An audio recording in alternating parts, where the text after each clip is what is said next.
নমস্কাৰ সকলোকে স্বাগত জনাইছোঁ আমাৰ এই মানি ইজ ব্ৰেইন নামৰ চেনেলটোৰ মাজলৈ। যদি আপুনি ইনভেষ্টমেণ্টৰ প্ৰতি আগ্ৰহী তেতিয়াহ'লে এই চেনেলটো যদি প্ৰথম চাইছে তেতিয়াহ'লে ছাবস্ক্ৰাইব কৰি থ'ব আৰু লগতে লাইক শ্বেয়াৰ নিশ্চয় কৰিব। আহক আজিৰ বিষয়বস্তু হ'ল best mid cap fund. Mid cap fund এটা নিৰ্বাচন আমি কেনেকৈ কৰিম, বিশেষকৈ এতিয়া 2025 মাৰ্চ মাহ আৰু এই প্ৰথম সপ্তাহতে দেখা গৈছে মাৰ্কেট ইতিমধ্যে ডাউন হৈ এটা বহুত তলৰ পৰ্যায় পাইছেহি। হয়তো ইয়াৰ পৰা কিছু ডাউন হ'বও পাৰে বা ইয়াৰ পৰা ৰিটাৰ্ণো হ'ব পাৰে। হয়তো এই মাৰ্চ মাহটো আমি অপেক্ষা কৰিব লগাও হ'ব পাৰে বা আৰু অলপ এমাহ দুমাহ আৰু বেছিও অপেক্ষা কৰিব লগা হ'ব পাৰে। কিন্তু এই মুহূৰ্তৰ পৰা যদি আপুনি ইনভেষ্টমেণ্ট আৰম্ভ কৰে বা কৰিব যদি বিচাৰিছে তেতিয়াহ'লে এইটো এটা খুব ভাল সময়। এই সময়ৰ পৰা আপুনি ইনভেষ্ট কৰি যোৱাৰ লগে লগে আপুনি দীৰ্ঘ সময়ৰ পিছত এটা ভাল ফলাফল নিশ্চয়কৈ দেখা পাব। কাৰণ এতিয়াৰ পৰা যিহেতু মাৰ্কেট ডাউন অৱস্থাত আছে, ইয়াৰ পৰা যদি আপুনি ইনভেষ্টমেণ্ট জাৰ্নি আৰম্ভ কৰে তেতিয়াহ'লে, আৰু এইটো কথা কৈ থওঁ, যদি আপুনি মিড কেপ বুলি আহিছে, মিড কেপৰ ক্ষেত্ৰত মই এইটো সদায় ক'ম যে ইয়াৰ সময়সীমা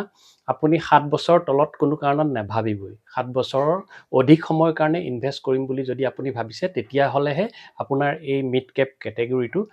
প্ৰয়োজনীয় হ'ব বা এই ভিডিঅ'টো আপোনাৰ চোৱাৰ সাৰ্থকতা হ'ব।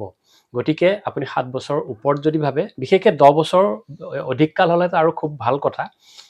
কিন্তু আহক 7 বছৰ হ'লেও আপুনি ভাবি চাব পাৰে। আহক এতিয়া মিড কেপ ফাণ্ডত যদি এতিয়াৰ পৰা আপুনি ইনভেষ্টমেণ্ট আৰম্ভ কৰে, আপুনি সেই 7 বছৰৰ পিছত হয়তো এটা ভাল ৰিটাৰ্ণ আপুনি পাব পাৰিব। আহক ভিডিঅ'টো আৰম্ভ কৰিছোঁ। প্ৰথমতে মই আমাৰ লেপটপ স্ক্ৰীনৰ মাজলৈ গৈ পেলাই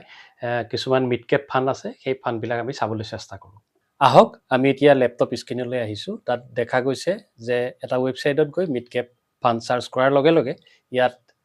প্ৰায় 29টা মিড কেপ ফাণ্ড দেখুৱাইছে। তাৰে ভিতৰত ইয়াত যদি চাওঁ, sub category mid cap plan growth ফাণ্ডেই আমি সাধাৰণতে চিলেক্ট কৰোঁ আৰু ডাইৰেক্ট, ৰেগুলাৰ নহয়, ডাইৰেক্ট ফাণ্ড।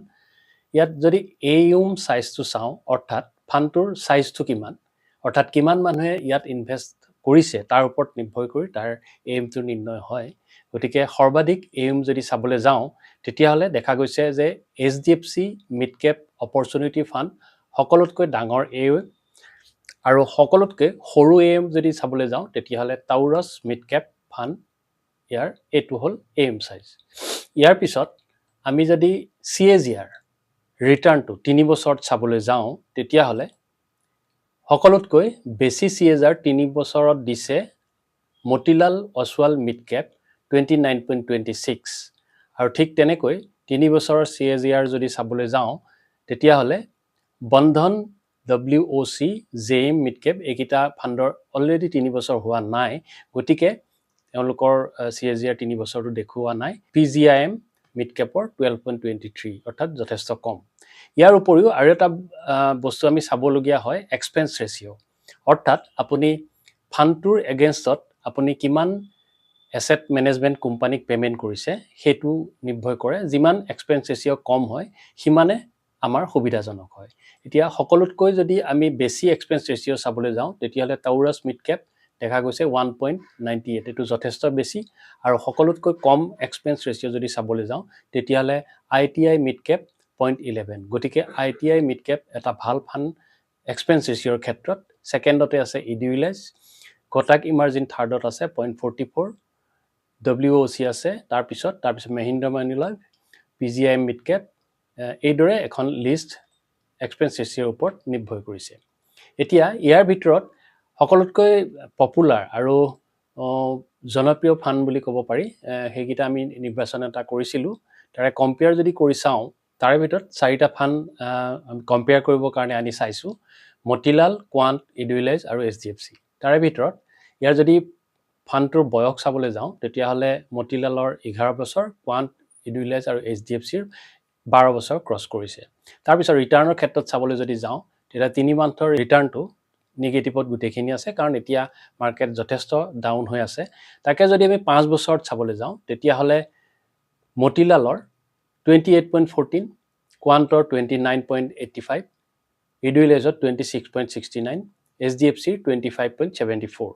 তাৰপিছত ৰিস্ক মেজাৰখিনিও চাব পাৰি ষ্টেণ্ডাৰ্ড ডেভিয়েশ্যন শাৰ্প বিটা ষ্টেনিঅ আলফা এইখিনিও বিবেচনা কৰিব পাৰি এই যিবিলাক বিষয় আছে এই বিষয়ে আমি পিছৰ ভিডিঅ'ত আলোচনা কৰিম তাৰ উপৰি এই ফাণ্ডকেইটাৰ পৰ্টফলিঅ'ত কি ক'ত কিমান পাৰ্চেন্টেজ আছে তাৰো ডিটেইলছ ইয়াত দিয়া হৈছে যেনেকৈ ধৰি লওক মতিলালত আছে টেকনলজি 24.91 কেপিটেল গুডছত 13.35 সাৰ্ভিসত 10.11 ঠিক তেনেকৈ কোৱান্টত energy service metal and mining এডিউলাইজত ফাইনেন্সিয়েল সাৰ্ভিস কেপিটেল গুডছ HDFCত ফাইনেন্সিয়েল হেল্থ কেয়াৰ সাৰ্ভিস তাৰ উপৰি ফাণ্ডবিলাকত পাঁচটা টপ হোল্ডিং কি ষ্টকত লগোৱা আছে তাৰো এখন লিষ্ট দিয়া আছে আপুনি যদি ষ্টকৰ বিষয়ে জানে এই ষ্টকবিলাক আপুনি এনালাইসিস কৰিলে গম পাব যে এই পাঁচটা ষ্টকত এই ফাণ্ডকেইটাই হোল্ডিংটো ৰাখি থৈছে তাৰপিছত কিমান হোল্ডিং ৰাখিছে সেয়াও দেখুৱাইছে যেনে ধৰি লওক কোৱান্ট মিড কেপত ৰিলায়েন্স ইণ্ডাষ্ট্ৰী প্ৰায় 9.58% ইনভেষ্টেড হৈ আছে এইখিনি আমি পিছৰ ভিডিঅ'ত আলোচনা কৰিম PB ৰেচিঅ ইকুইটিত কিমান পাৰ্চেন্ট ইনভেষ্ট হৈ আছে ডেপ্ট কি আছে আমি ফাণ্ড ডিটেইলছ যদি চাবলৈ বিচাৰো তেতিয়ালে এইটো দেখা পাইছে এক্সপেন্স ৰেচিঅ এক্সপেন্স ৰেচিঅৰ ক্ষেত্ৰত মতিলাল অছৱালৰ 0.65 কোৱান্টত 0.62 এডিউলাইজত 0.39 আৰু HDFC মিড কেপত 0.79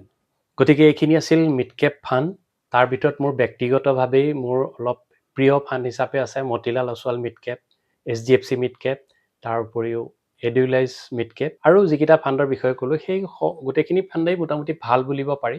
এতিয়া এই ফাণ্ড নিৰ্বাচনৰ ক্ষেত্ৰত যিকেইটা ক্ৰাইটেৰিয়া আপোনালোকৰ আছে সেইখিনি আপুনি চাব আপুনি ফাণ্ডটোৰ বিষয়ে অকমান গুগলত হলো সাৰ্চ কৰি চাব তাৰ ভিতৰত আপুনি এটা সঠিক ফাণ্ড নিজেই নিৰ্বাচন কৰিব নিজৰ বিচাৰ বিবেচনাৰে আমি যদিও ফাণ্ডবিলাকৰ নাম লৈছো ইয়া কোনো ৰিকমেণ্ড কৰা নাই ব্যক্তিগতভাৱে মই ইয়াৰে কিছু ফাণ্ডত ইনভেষ্ট কৰি ৰাখিছো সেয়া মোৰ দীৰ্ঘ সময়ৰ কাৰণে অলৰেডি মোৰ যিবিলাক ইনভেষ্ট হৈ আছে মিড কেপ ফাণ্ডত 2018 চনৰ পৰা এতিয়া 2025 চন 5 বছৰ 5 6 7 8 বছৰ মোটামুটি মোৰ হৈ গৈছে গতিকে সেই 8 বছৰত এই ফাণ্ডখিনে মোক অলমোষ্ট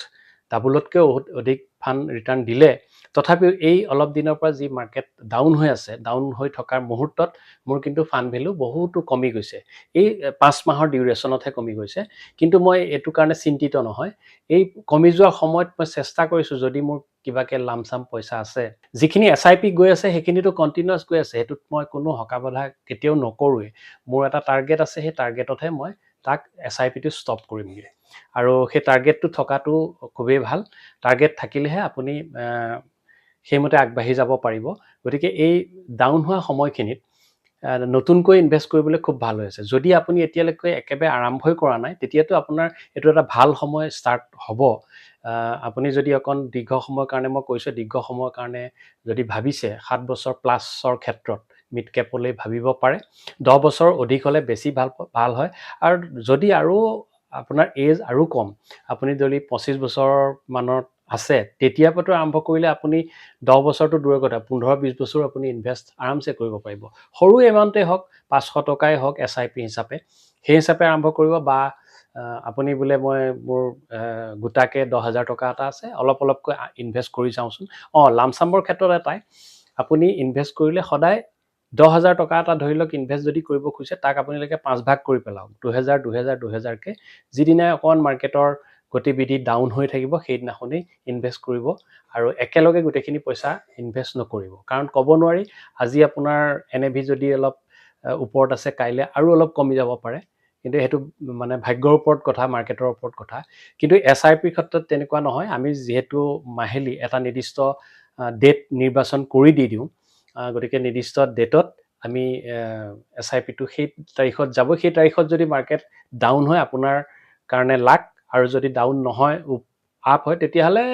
এটো লোকসান বুলিও ক'ব নোৱাৰি এটো সময়ত হেতু নেভেই পোৱা যায় আৰু ইনভেষ্টমেন্ট আপুনি কোৰ পৰা কৰিব কেনেকৈ কৰিব তাৰ বিষয়ে যদি আপুনি কমেন্ট বক্সত লিখি পঠিয়াই মই তাৰ ওপৰত এটা ডিটেইলছ ভিডিও আগবঢ়াম আজিলৈ মিড কেপৰ ওপৰত এটোই আছিল আলোচনা আশা কৰো আপোনালোকে নিজৰ বিচাৰ বিবেচনাৰে যিকোনো এটা ফাণ্ড বা দুটা ফাণ্ড নিৰ্বাচন কৰিব আজিলৈ বিদায় লৈছো ধন্যবাদ